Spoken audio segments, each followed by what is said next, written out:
Assalamualaikum warahmatullahi wabarakatuh. Nama saya Miftahul Arifin dari program studi Manajemen Pendidikan Islam STAI Asyidikiyah.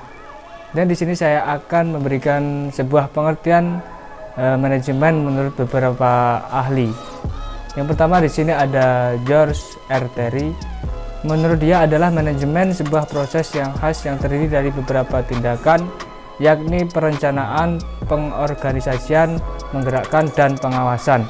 Dan sedangkan menurut Henry Fayol, manajemen adalah suatu proses perencanaan, pengorganisasian, pengordinasian, dan pengawasan atau kontrol terhadap sumber daya yang ada agar mencapai tujuan secara efektif dan efisien. Dan sedangkan menurut Mary Parker Follett, manajemen adalah suatu proses seni, tiap-tiap pekerjaan bisa diselesaikan dengan orang lain. Dan menurut James A. F. Stoner, manajemen adalah proses perencanaan, pengorganisasian, dan penggunaan sumber daya organisasi yang ada yang lain dalam rangka mencapai tujuan organisasi yang telah ditetapkan di organisasi tersebut. Dan menurut Renfield Siagain, manajemen adalah salah satu bidang usaha yang bergerak di bidang jasa pelayanan yang dikelola oleh tenaga ahli yang terlatih dan berpengalaman. Selanjutnya menurut Ailiang Lee, manajemen adalah ilmu atau seni dalam perencanaan, pengorganisasian, penyusunan, pengarahan, dan pengendalian terhadap sumber daya yang ada untuk mencapai tujuan yang diinginkan. Selanjutnya menurut Hillman, manajemen adalah fungsi untuk mencapai satu tujuan melalui perantara kegiatan orang lain serta mengawasi usaha-usaha setiap individu guna mencapai tujuan yang sama. Dan di sini lanjut dengan fungsi-fungsi manajemen. Dan di sini saya mengambil fungsi manajemen menurut George R. Terry.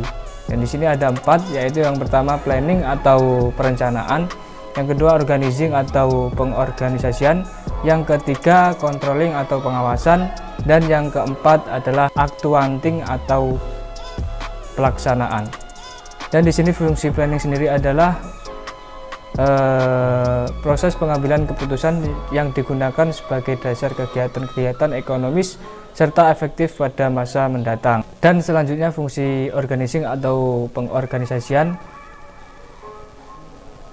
Fungsi pengorganisasian diartikan sebagai proses menciptakan hubungan-hubungan antara fungsi, personalisasi, serta faktor fisik dan tujuan kegiatan terlaksana disatukan dan diarahkan pada pencapaian tujuan yang telah ditetapkan sebelumnya. Selanjutnya fungsi pengarahan atau directing. Fungsi ini menstimulir tindakan-tindakan agar benar-benar terlaksana. Selanjutnya fungsi pengawasan atau controlling. Seluruh kegiatan organisasi yang telah dilakukan harus diawasi dengan tujuan agar tetap pada arah yang telah ditentukan sebelumnya. Nah, jadi itu tadi definisi manajemen menurut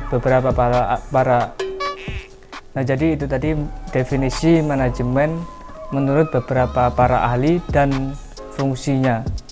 Mungkin sekian dari saya Heri. Wassalamualaikum warahmatullahi wabarakatuh.